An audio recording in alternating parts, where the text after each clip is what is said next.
And so for this one, I'm going to use the Wildwood Whimsy collection, only though the 12 by 12 paper pad and this beautiful forest animals stamp set, which I absolutely adore, because look at the cute little characters there. Let me see if I can grab a little bit just so you can see. You've got, they're just so beautiful, these stamps. They're absolutely gorgeous.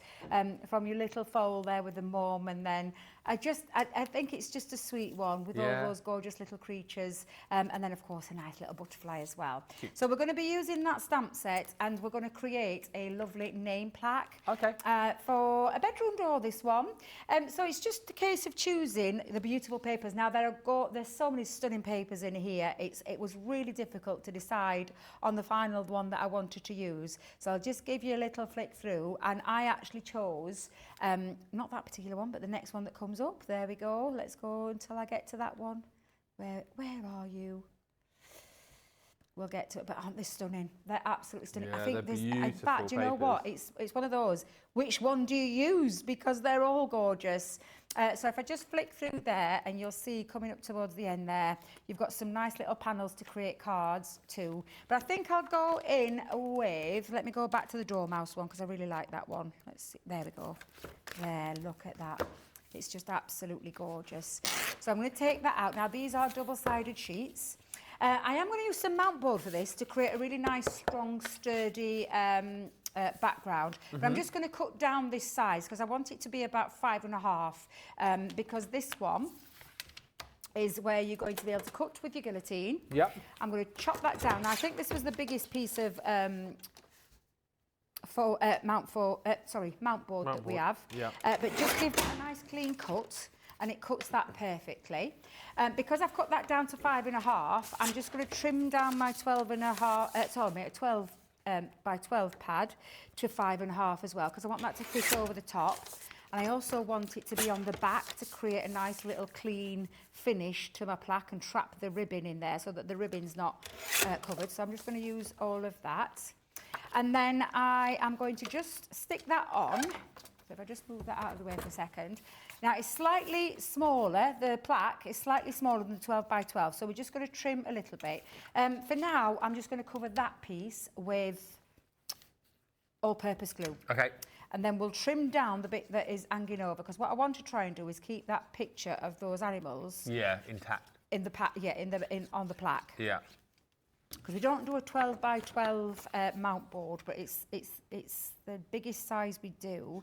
So if I just anchor that on there, that's perfect. And then I'm just going to trim down. Now you could do that with your guillotines, or you can use a large pair of scissors to trim that down, which is what I'm going to do, and just to trim. And then I'm going to literally create another little panel. So when I create another little panel, I've got a piece of the mount board that's the same size, so it's exactly the same size. I've just cut that down to 1.25 inches. And then you could stick the other side, so that could go across there, that little, so you're not wasting any of that beautiful paper. Yeah. I think I'm going to go in with that side though, so that it just matches in there. I could, of course, because I've got this, I could have used the bottom strip, which is what I did with the floral one, but obviously I've cut that down to size now for the back. So I'm going to use this little piece that I've left over, and I think that'll look really nice, especially when I put the name on. So I'm just going to do exactly the same. Bit of glue just onto there. The papers are divine. The little woodland characters are just beautifully illustrated, aren't they? They are absolutely stunning, these papers. They really are beautiful. So I'm just going to stick that down. So while that's drying, I'll just leave that for a second.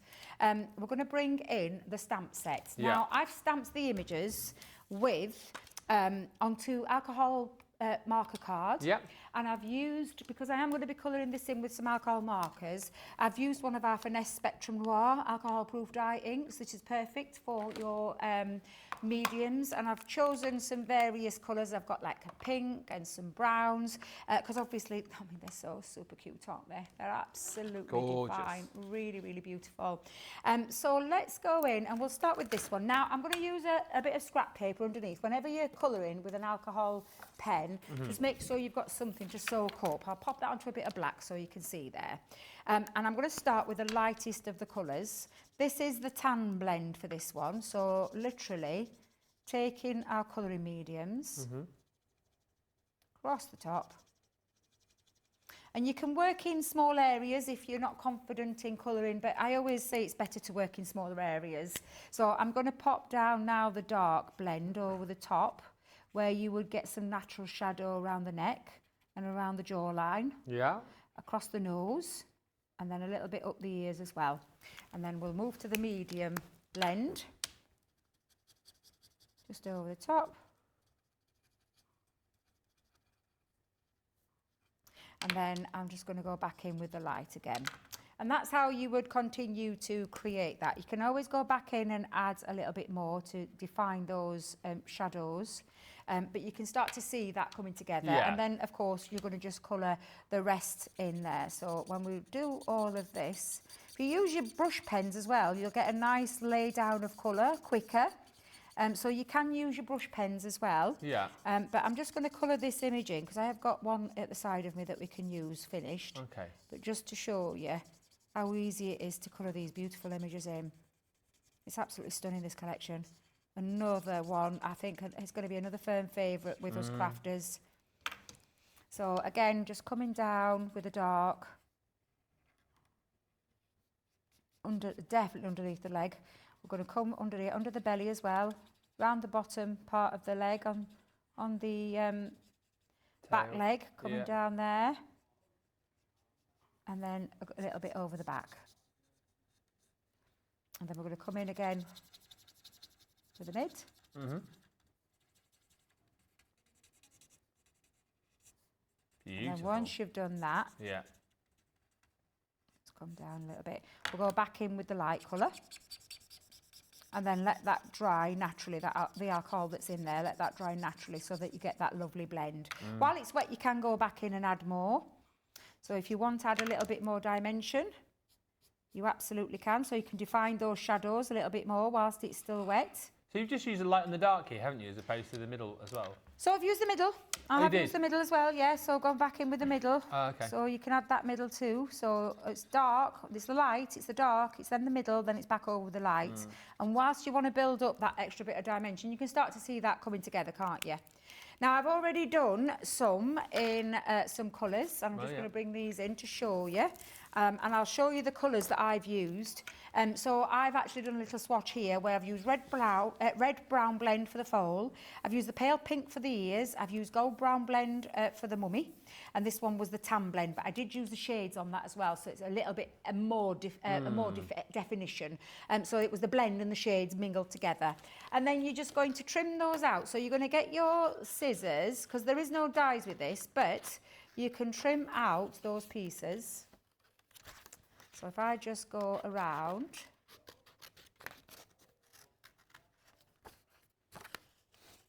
in fact, let me just make that a bit easier. Let me trim between the two there. Let's just make that a little bit easier. Perfect. So again, we'll just go all the way around. I've added a little bit of brown grey around the outsides to make it pop and give a little bit of a shadow, so it wasn't quite white.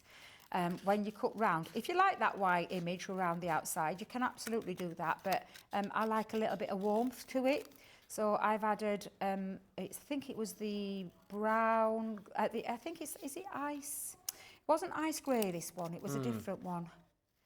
Trust me not to write that little bit down, but you can use any colour, to be fair, Ben. You could use ice blue, that would create a little bit of a sky background to it as well. But yeah, it's just to give a little bit of extra pop, so to speak. Yeah. So, and again, just cutting around the outside of that. So I'm going to just carry on cutting around the outside of this image as well. And then I'm going to attach these with, now you can use foam pads or 3D Collal glue. You can even use your hot glue gun if you want to use your hot glue gun as well. Yeah. To stick those on. Again, that'll give a little bit of a natural lift, including the hot gun, because it's obviously a bit of a chunky glue. You can kind of squash it down, but if you want a little bit of height, then use either a foam pad or use 3D Collal glue. Perfect. So now I've got my two images. What I'm going to do before I do put these on is I'm going to trim down this piece. So we'll trim down those 2 bits. Okay.